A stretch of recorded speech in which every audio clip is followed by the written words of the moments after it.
We now will turn our attention to Major League Baseball. Yeah, check out the divisional leaders here as we are in early May. And goodness gracious, look at the New York teams just sitting high and mighty. DraftKings contributor Nick Friar, Rotowire's Erik Halterman, they're in the house. 4 walk-off victories, by the way, on Mother's Day, guys. Friar's last place Red Sox lose their 5th straight. Let's see who you're feeling for today's 9-game main slate. What's a pitching matchup you like, Friar? So I think that there's one obvious one that's going to be really popular for everybody, and that's Brandon Woodruff going up against the Reds at 9.3K. Of course, he saw them just recently, racked up 12 strikeouts. I know it was a 5 and 1/3 inning out and gave up 3 runs, but he still dealt against them, and they have the second highest strikeout rate against right-handed pitching. I know that they just won their last series, which is like an anomaly. Like they pretty much doubled up their season win total, but they were also playing the Pirates, so only read into that so much. The Reds are still bottom 6 in terms of OPS and WOBA against right-handed pitching, and they have a 132 ISO against righties too. So not really impressed by anything, of course, that they've done throughout this season. If you are looking for something a little bit cheaper, but still kind of on that high end and trying to pivot off who I expect to be the most popular play of the day, I think Julio Urias at 8.2K going up against the Pirates is another guy worth looking into as well. The Pirates are not good against left-handed pitching. And of course, they don't strike out a ton against left-handed pitching, but like when I see a lot of soft contact, bottom 11 and OPS, ISO, WOBA, I still think that that's another really good option as well, where you can save a little bit there, maybe spend a little bit more on an extra bat or two. All right, what do you want to do on the mound tonight, Erik, and DFS? Yeah, Julio Urias, who Nick just mentioned, is my top option here. I think it's a great matchup against the Pirates. They're an unimpressive lineup in a pitcher's park. Urias, he has a 1.88 ERA on the season, although his peripherals are kind of mediocre, but his stats look a lot better if you throw out his terrible first start, which came at Coors Field following a short spring. His velocity was down 2.5 ticks from last season in that start. It's still down a tick and a half, but at least it's back up. That particularly poor outing looks like an outlier. If you throw that one out, he's got an 0.82 ERA and an 0.64 WHIP with strikeout rate just a little bit better than league average and a walk rate a little bit better than league average as well. I'm still not fully convinced his peripherals aren't all the way back to where they have been in the past, but I think if I was fully convinced in this matchup, I'd pay probably easily over 9,000 for him. So to get him at 8,200, I think is quite a good deal against the Pirates. All right, Erik. What about a dude swinging good wood here? Give me your favorite hitter for DFS. Yeah, let's stick with the Dodgers. Let's go Mookie Betts. It's quite expensive at 5,800. But when a guy goes 11 straight games without a strikeout, which he did before whiffing once yesterday, hard not to get excited about that. Got a strikeout rate under 15% this year. It's his best as a Dodger, and that's only a little bit higher than his 12.2% walk rate. So he's showing great plate discipline this season. Hitting 263 isn't great, although his expected batting average is 18 points higher, so maybe that is due to come up. 5 homers and 3 steals puts him on pace for 31 and 19 over a full season. So he's looking like vintage Mookie Betts again. He'll get the platoon advantage against Jose Quintana, who's got a 3.38 ERA, although that beats pretty much all of his ERA estimators by a meaningful amount. Really nothing too exciting there. Just a 20% strikeout rate, 9% walk rate. He looks like a bland back end starter. So a guy like Betts, when he's seeing the ball like he is right now, I'm quite excited to use him against Quintana. All right, 5th highest priced hitter on this main slate. Friar, who do you like? Yeah, Mookie is a guy that was definitely on my radar, and I know Luis Robert is one as well, but I think that I got to still go with my guy Erik Hosmer at 4.5K going up against the Cubs. I know he slowed down a little bit recently after that. Well, he's been hot for a while, so it makes sense that he slowed down a little bit, but now he's got a favorable matchup against Kyle Hendricks, even though he hasn't really hit Kyle Hendricks well throughout the course of his career. Hendricks is getting hit by everybody and their mother right now.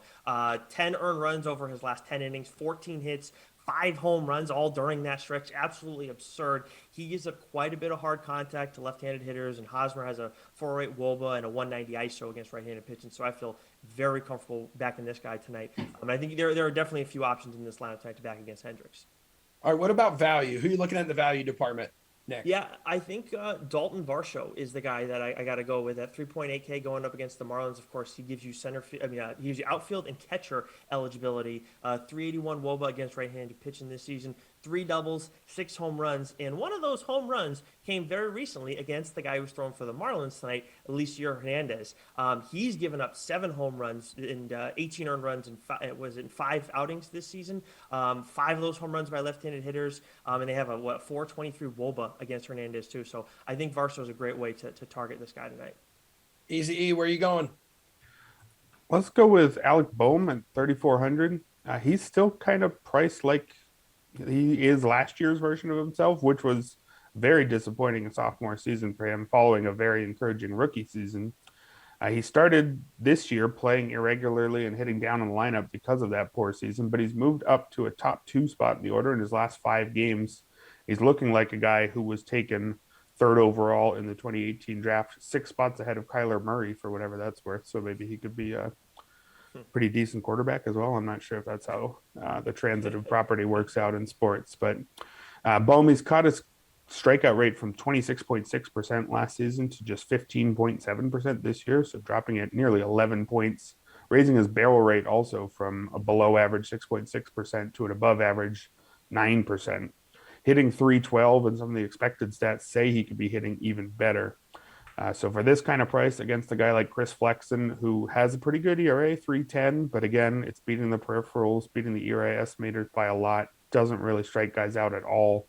Strikeout rate of just 14.8%. So I believe that means he turns every hitter into Mookie Betts against him, at least in that category. I like Bohm a lot at the price here.